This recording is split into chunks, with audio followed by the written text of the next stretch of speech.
এনবিআরকে নিয়ে আপনারা সমালোচনা করেন, কিন্তু এনবিআর লোকদের সমালোচনা করে লাভ নাই। কারণ যে একটা অপসিস্টেম তৈরি হয়েছে, আপনারা যেটা বলেছেন, সেই অপসিস্টেমের তারা তো ওখানে এখন কায়েমি স্বার্থের মধ্যে আছে। তাদেরকে দোষ দিয়ে তো কোনো লাভ নাই, তাদেরকে দোষ দিয়ে লাভ নাই। এটি রাজনৈতিক সিদ্ধান্তের ব্যাপার। কারণ এনবিআর এই পর্যন্ত সংস্কার হয়েছে, সরকারের পক্ষ থেকে খুব সংস্কার কখনো হয়নি। যা কিছু হয়েছে ডেভেলপমেন্ট পার্টনারদের বিভিন্ন কন্ডিশনালিটি শর্ত হিসাবে বলেছে, তোমাদের এটা করতে হলে, এই টাকা চাইতে হলে এটা করতে হবে, এটা করতে হবে।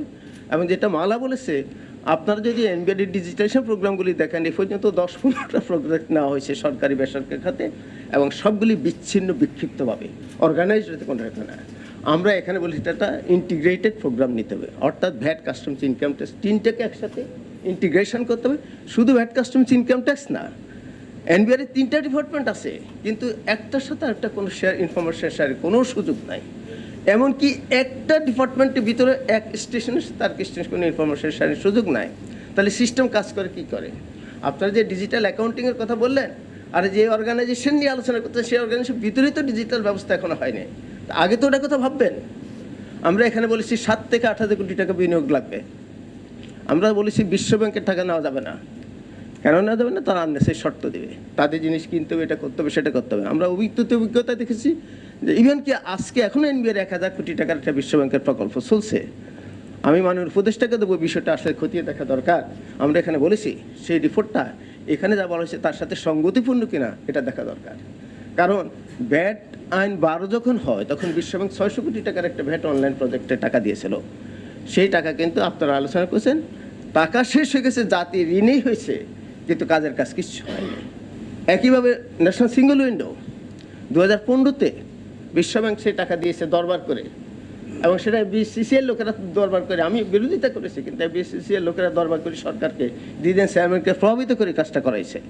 আজকে 10 বছর হয়ে গেছে, রেজাল্ট কিছুই হয় না, টাকা খরচ হয়ে গেছে। কাজেই বিশ্বব্যাংক থেকে টাকা দরকার নেই। সরকার কি 7,000 কোটি টাকা দিতে পারবে একটা জাতীয় প্রতিষ্ঠানকে?